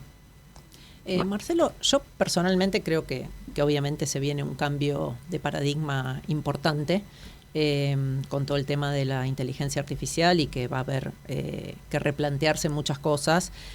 No lo veo quizás por desconocimiento tan dramático y como que vamos a estar todos sin hacer nada y una máquina va a reemplazar a todos nosotros, pero sí que va a haber que reacomodarse, por supuesto. ¿Vos cómo lo ves? ¿Cuál es tu opinión personal de eso? ¿Vos creés que va a ser algo así y que se dé tan repentinamente o No lo lo sé, ves más pero yo tengo espaciado? por acá en la mesa, si vos me dejás buscarlo un segundo, bueno, no lo voy a encontrar, acá está, a ver, acá está, mirá, lo tengo acá. ¿Me ven? Sí. No te podemos decir que Bueno, es leemos, un pero te trabajo- vemos. Un trabajo publicado hace unos días en el New York Times, ¿no? Entre comillas, la abundancia sostenible de Elon Musk. Un mundo donde todo es gratis, ¿no? El eslogan, dice el copete del artículo de Ryan Mack del New York Times, es el eslogan que más reciente de Musk, es esta abundancia sostenible, una sociedad posterior a la escasez, en la que los seres humanos han creado tecnologías tan ubicuas y potentes que han eliminado la necesidad de la mano de obra, ¿no? Y por supuesto habla de los robots humanoides y todos estos procesos que pueden sustituir, por supuesto, a cualquiera de nosotros. Yo no sé qué va a pasar con esto, no soy futurólogo, digamos, ¿no? Soy apenas un lector de estos procesos, pero hay mucha gente, por ejemplo, que ya me cuenta, digamos, que se va a almorzar y deja a una versión sofisticada de Antrópico, del ChatGPT, abogados, por ejemplo, de Estados Unidos, o qué sé yo, periodistas, que dejan la máquina trabajando solos, ¿no? Y se olvidan, ¿no? Y bueno, así que me parece que estamos en un cambio radical, ¿no? Va a depender, por supuesto, de muchos factores, ¿no? Por ejemplo, uno de ellos es si hay o no una burbuja, que es un tema, ¿no? Exacto. En los mercados financieros con la inteligencia artificial, ¿no? Hay mucha gente que dice que sí, mucha gente que dice que no.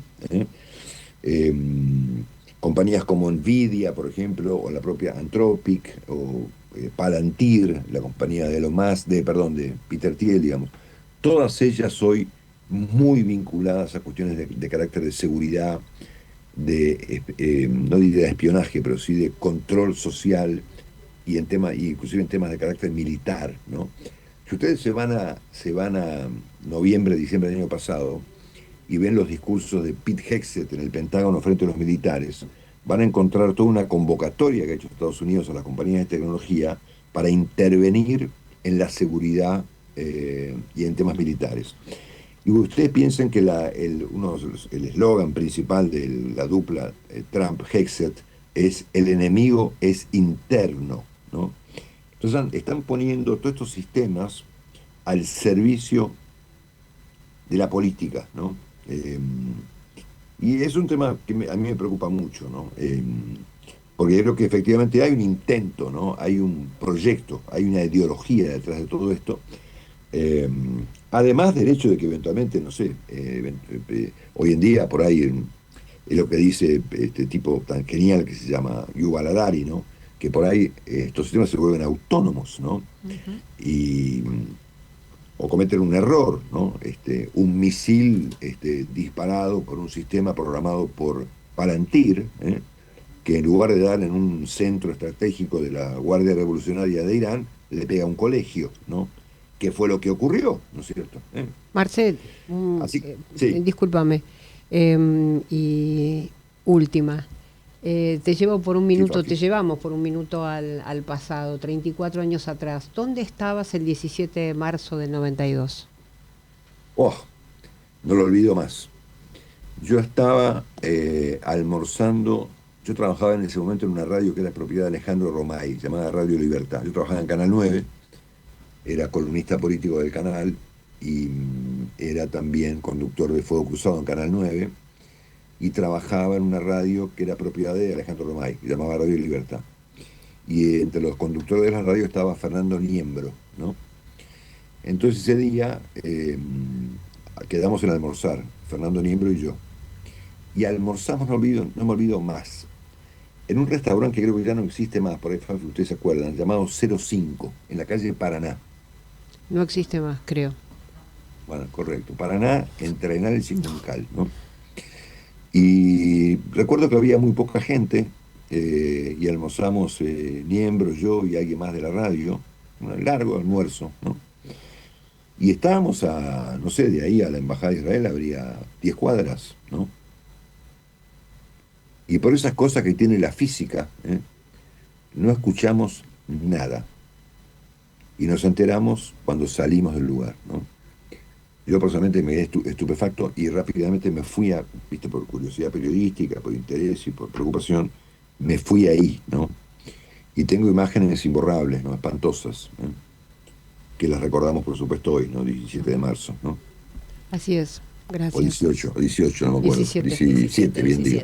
Marcelo, bueno, tenemos que cerrar, pero contanos qué vas a hacer en Perfil. Contanos algo del futuro personal. No, a ver, mi futuro personal, bueno, profesional. Eso, no me quiero hacer la inteligente artificial, no quiero confundir a la familia, nada de eso. Se los cuento rápido. Yo estuve unos años viviendo en Estados Unidos, trabajando para CNN, ¿no? Y ahí pude ver de cerca el proceso de derrumbe de los medios, ¿no? De hecho, CNN en español, donde yo trabajaba, se derrumbó de un día para el otro, ¿no? Y lo propio, y he visto lo mismo en canales de amigos míos como Univisión o Mega TV, lo vemos en Argentina, digamos, ¿no? Canales muy politizados, algunos derrumbados, poco menos que infinanciables, con excepción de Clarín, digamos, que tiene unas compañías enormes detrás, o de La Nación, que tiene otros negocios, digamos, y que pueden financiar un periodismo profesional, ¿no? Pero en términos generales me parece que esto es una industria que está muy complicada, no por la inteligencia artificial, sino en el futuro lo estará también, porque hay un cambio muy dramático en el modo en que la gente consume los medios, en el modo en que circula la publicidad. Hoy el 90% de la publicidad mundial está en manos de Google, ¿no? Y si vos mirás los tamaños de las compañías, hoy, no sé, Amazon Prime, Google o Apple TV, son 100 veces más grandes que cualquier cadena de televisión en Estados Unidos, sin ni hablar en la Argentina.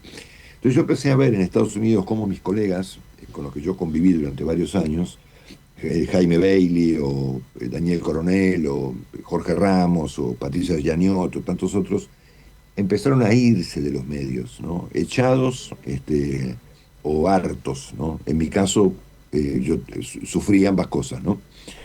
Porque obviamente hoy uno se vuelve un problema para el dueño de un medio cuya vocación no es la de las noticias, sino la de la política, ¿no? O la de hacer negocios a través de los medios, ¿no? Entonces, todos mis colegas en eso fueron todos a YouTube, ¿no? Entonces yo empecé ahí a ver una perspectiva y fundé un canal, ¿no? Que por el momento es un canal donde estoy solo yo. Dentro de poco va a haber algún otro, pero por el momento estoy yo solo, ¿no?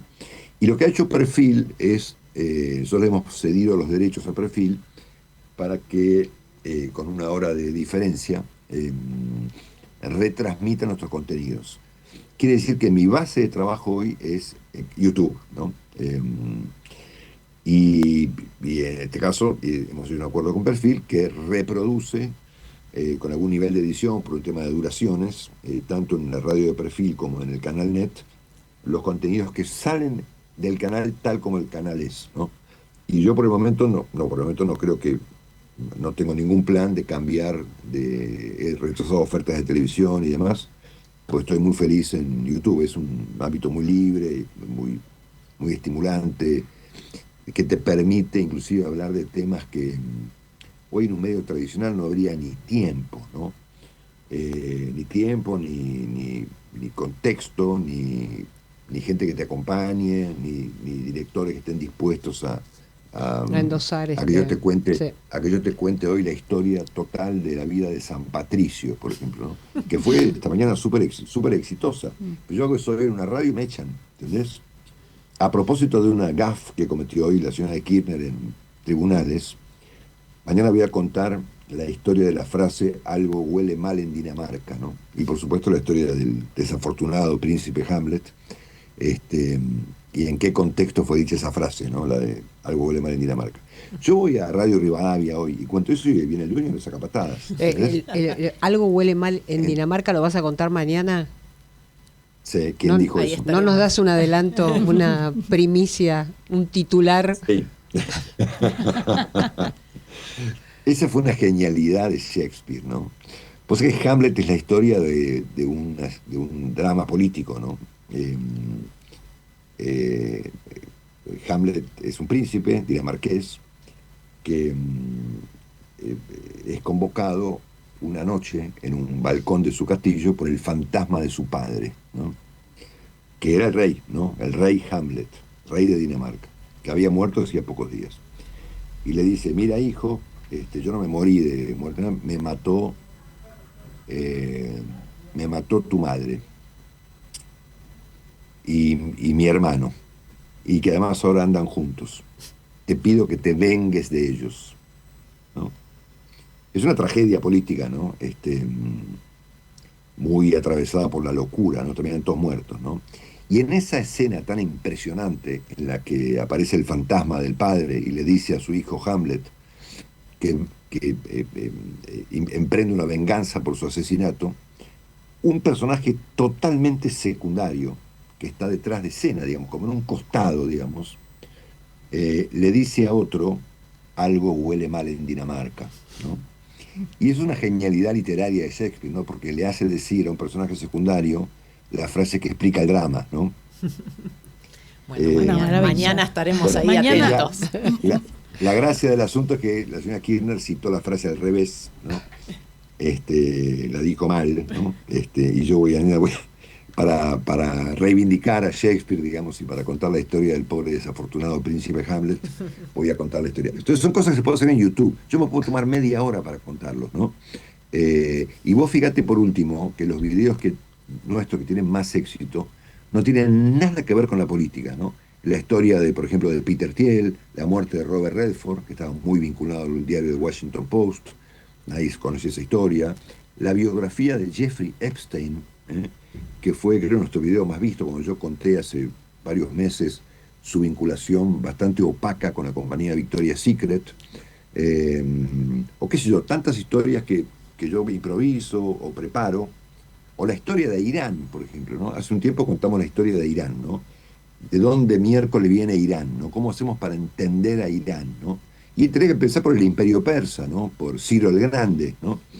Entonces son cosas que hoy en una radio no se pueden hacer, digamos, en un canal de televisión mucho menos, ¿no?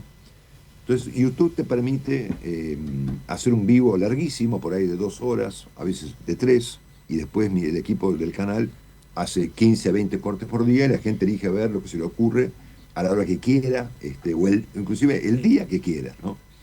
Y eso es maravilloso, no lo cambio por nada. Bueno, pero así como el psicoanalista dice, no es el sueño, sino el relato del sueño, no es solo la historia, sino quién la cuenta y cómo, ¿no? Así que, bueno, no tenemos nada más que decirte Bueno, gracias totales por este A lujazo ustedes, ¿eh? de haberte tenido acá en No Me Chamulles Más. Gracias, Marcelo. Gracias, Marcelo. Gracias. Un beso Gracias, para todos y Marcelo. un beso grande, muy especial para Fafi. Gracias. Chao, Marce, Chau, chau. muchas gracias. Gracias. Chao, chao. Sin cultura no hay país, porque todo es cultura y porque somos radio. Radio Cultura.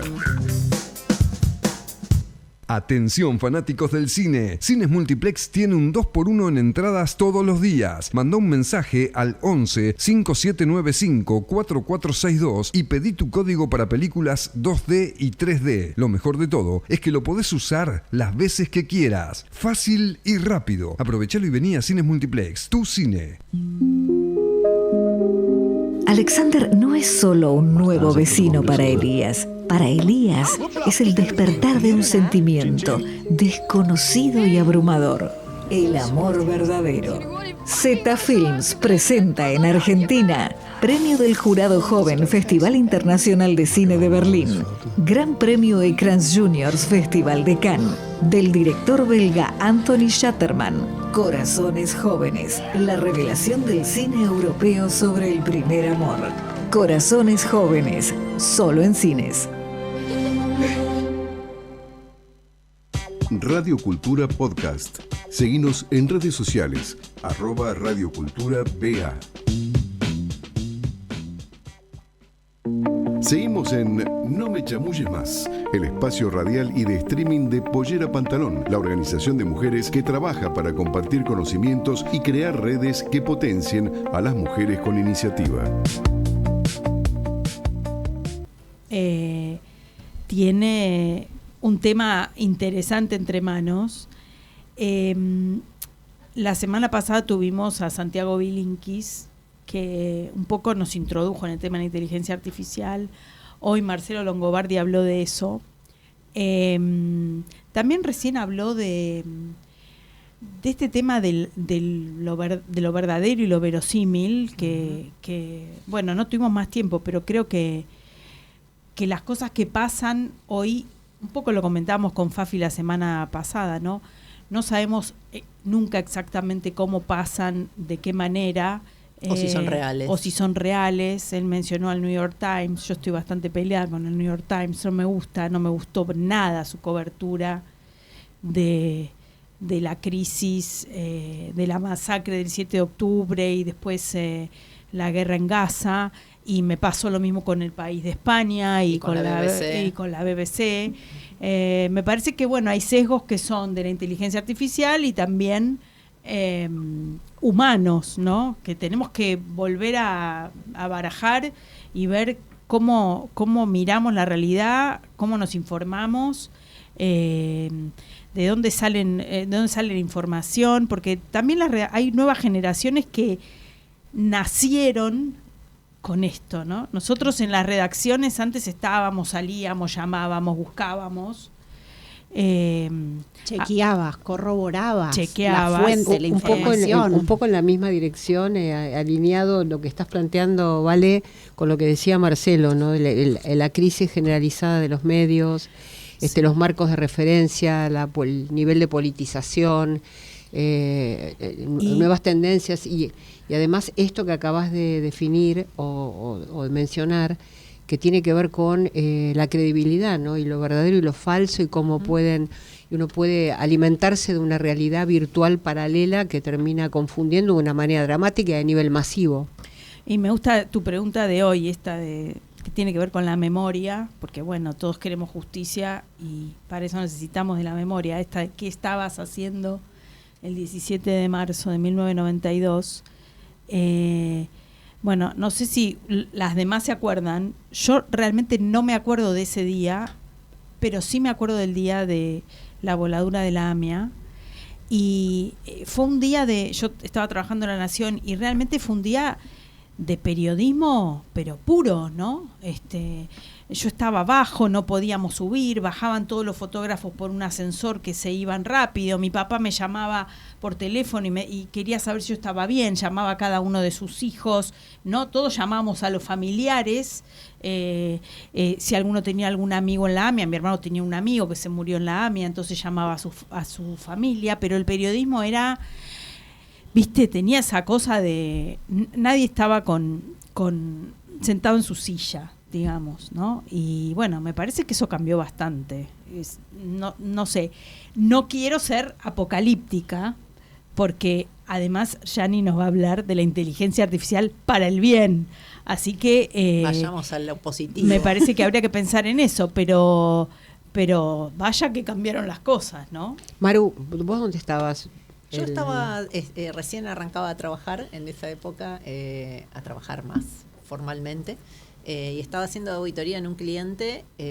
No escuché, la verdad, no estaba cerca de la zona, pero bueno, fue digamos, empezar el rumor de, che, ¿qué pasa? Parece que pusieron una bomba, parece.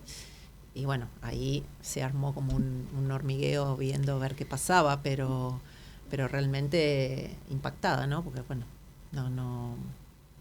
sin precedentes, digamos, o como algo que uno no puede entender nunca, no puede racionalizar qué es lo que pasa en estos casos.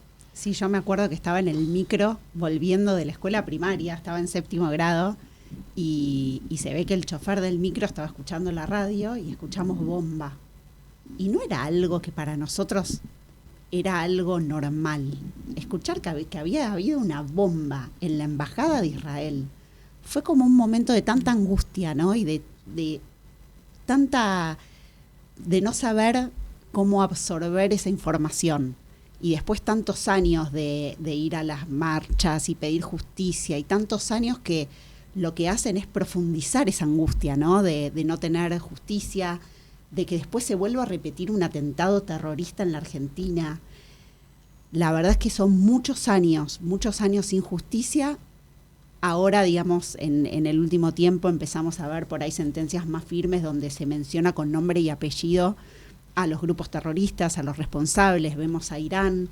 Entonces, realmente empezamos a tener de alguna forma un alivio, si se quiere, a tanta angustia de tantos años, ¿no? De no solamente de lo que nos decía Marta, ¿no? En el programa pasado, de la angustia de los familiares, que es lo que ella la sostiene en la lucha, aunque cree que justicia bien entendida no va a haber nunca. Y que la lucha también es, bueno, esto no es contra Israel, contra la comunidad judía, hubieron víctimas de un montón de nacionalidades, de un montón de religiones, esto es del terrorismo contra la humanidad toda. Entonces eso es importante saberlo para saber también dónde pararse, ¿no? Y además recordemos que ese 17 de marzo, como dice Yani, se apuntó a una embajada de un país y también se involucró a un asilo de ancianos, ¿se acuerdan? Sí. Una escuela primaria, un jardín. Y un colegio. O sea, fue un atentado realmente contra la Argentina. Esto hay que decirlo siempre, ¿no? Contra los que aman decir que la culpa es de la víctima, ¿no? Y no del victimario. Realmente fue un atentado contra la Argentina, donde murió mucha gente. Y bueno, pensemos siempre en el 17 de marzo de 1992. Mira, Marcelo Longobardi recién hablaba que Argentina, en cuanto a tendencias políticas, fue precursora, regional o mundial. Mencionó a Alfonsín, mencionó a Menem, y de alguna manera también fuimos precursores en sentido negativo respecto de haber ya en el 92 responsabilizado a Irán y a Hezbollah por este ataque, ¿no? Y mientras ustedes hablaban, yo pensaba en dónde estaba yo ese 17 de marzo, y salía de un almuerzo con un cliente, bueno, soy abogada, en un restaurante que creo ya no está más, que es el ABC, que está en la calle Lavalle, entre Florida y San Martín, si no me equivoco, y íbamos caminando. Yo iba caminando hacia el Bajo, 25 de mayo, y de repente sentimos una explosión. tan tremenda, y recuerdo que vi que la gente que caminaba por la Valle Saora es como que se agachó pensando que todos debemos haber sentido que nos estaban atacando, y bueno, en ese momento todavía no estaba divulgada la cuestión del celular. No todo el mundo andaba con celular, y bueno, y uno se tenía que tomar un poquito de tiempo para llegar a la información, ¿no? Y entonces hablaban de que en realidad en la calle, hablaban de que seguramente habría explotado la estación de servicio que está debajo de la autopista, sobre el Libertador, y fue recién cuando llegué al estudio frente a la bolsa que mi secretaria me dijo: volaron la embajada de Israel. Y verdaderamente todos nos miraban, no lo podíamos creer, porque la verdad es que la historia de las bombas en Argentina se había terminado en el proceso antes del 83, y nos habíamos desacostumbrado un poco al horror, ¿no? Así que no olvidemos. Eso, no olvidemos. Bueno, levantarnos el ánimo, Yania. Sí, me quedé pensando en lo que planteaba Marcelo Longobardi sobre este tema de la tecnología, la inteligencia artificial, y dijo una frase que me resonó mucho, que dijo: no es solo tecnología, sino que es política, es poder. Entonces ahí te alineo todos los temas que fuimos hablando desde lo que es la geopolítica, porque hoy es muy importante saber que esta tecnología disruptiva, que es la inteligencia artificial, se da en un contexto de una competencia feroz entre Estados Unidos y China, en un contexto de mucho caos, y donde la inteligencia artificial está hoy manejada y va a una mucha mayor concentración de pocas empresas que van a estar liderando estos procesos de tanta transformación. Entonces, cuando preguntábamos optimismo o pesimismo, ¿qué opinamos? ¿Va a ser una utopía como esto de la abundancia sostenible, o va a ser una distopía? Creo que todavía la historia no está escrita, y tiene que ver mucho con el poder, con cómo vamos a diseñar la inteligencia artificial para nuestras sociedades. El libro que presentamos la semana pasada en Montevideo se llama Inteligencia Artificial para el Bien, y lo escribió el líder del laboratorio de Microsoft, que ellos están trabajando en cómo poder optimizar y sacarle el máximo potencial de la inteligencia artificial para resolver los problemas de la humanidad globales, desde la educación, la salud, la naturaleza. Entonces realmente uno puede dirigir hacia dónde quiere ir con toda esta transformación tecnológica, pero también todas las amenazas que trae, ¿no? Que es lo que hablábamos, de desempleo, de concentración de poder. Entonces, al final, me parece que el tema de la inteligencia artificial es un tema claramente político, donde los liderazgos son fundamentales, y los líderes somos nosotros. Uh-huh. Entonces, me parece que es un llamado a vincularse, a involucrarse, a aprender, a utilizar, a equivocarse, pero a meterse en el barro de la inteligencia artificial. No podemos estar afuera, y especialmente las mujeres, que esto hablábamos el otro día de cómo en algunos sectores pareciera que estamos retrocediendo, y se ve mucho en el sector de tecnología. Y la inteligencia artificial funciona procesando datos. Entonces, si esos datos ya tienen sesgos y no incluyen a las mujeres, o los diseños de los programas no incluyen mujeres que estén ahí, nos estamos quedando afuera, ¿no? Y es un futuro donde la pregunta no es si estamos de acuerdo o no de acuerdo con la transformación está. Entonces, o nos metemos o no sé. Parece que ya a esta altura va a ser difícil que nos dejen afuera de nada. Bueno, pero bastante trabajo tenemos. Y Yani, ¿por qué crees que en los medios, o al menos yo lo percibo así, ¿no? Tratan más de orientar las noticias hacia lo malo de la inteligencia, de la inteligencia artificial, ¿no? Nos deja sin trabajo, se acaba esto, puede venir un dron y te entra por la ventana y te voló la casa. No, como que está todo más orientado a lo mala que es o que puede ser, y no a lo positivo que tiene, ¿no? Es como que es una visión rara la que están poniendo. ¿Cuál crees que es el motivo? Mirá, cada medio va a tener su propia visión, y algunos por ahí siguen la línea de Elon Musk o de ese grupo que lo ve como algo fantástico lo que viene, pero la realidad es que va a transformar disruptivamente la sociedad, porque el tema sobre el trabajo, por ejemplo, el efecto que tiene sobre el trabajo, es realmente muy fuerte. Y pensar en que nos vamos a quedar sin tarea, sin trabajo, cuando el trabajo históricamente hace siglos es la base de nuestra vida cotidiana, es lo que nos ordena, cambia todo. Se habla, por ejemplo, del tema del ingreso universal, para que nadie, o sea, vos no vas a tener trabajo, pero vas a tener ingresos para comer. Pero entonces cambia todo, te cambia la vida cotidiana, podés llegar a verlo como una mejora en la calidad de vida, pero también desarticula todo el orden que conocemos. También yo lo que sí veo como una oportunidad es que si todo lo automatizado va a estar resuelto, entonces queda mucho más lugar para la conexión humana auténtica, ¿no? Entonces me parece que esa es una de las cosas sobre las que tenemos que fortalecer, que son estos espacios de conexiones humanas reales, genuinas, que eso no se va a poder automatizar por inteligencia artificial. Chicas, se nos acabó el programa. No me chamulles más. Pero queremos seguir chamullando. ¿Sabés qué pensé? Que el no me chamulles más hoy me gustaría decirnos a nosotras mismas. No me chamulles más con excusas, metete en la tecnología, metete en los sectores más difíciles, metete, no me chamulles más. Vamos ahí. Ahí, qué propuesta. Ahí vamos. Pum para arriba. Bueno, que te llamen. En la operación técnica, Leo Justi, Jorge Cabrera y Nico Ciancaglini, gracias. Pablo De Francesco, nuestro productor. Bueno, la producción así como general de todas estas personas que están acá en Pollera Pantalón, que no paramos, no nos dejamos chamullar. Y sigue, la semana próxima vamos a hablar de democracia, porque es un aniversario del golpe de Estado del 76. Así que va a ser un programa interesante también.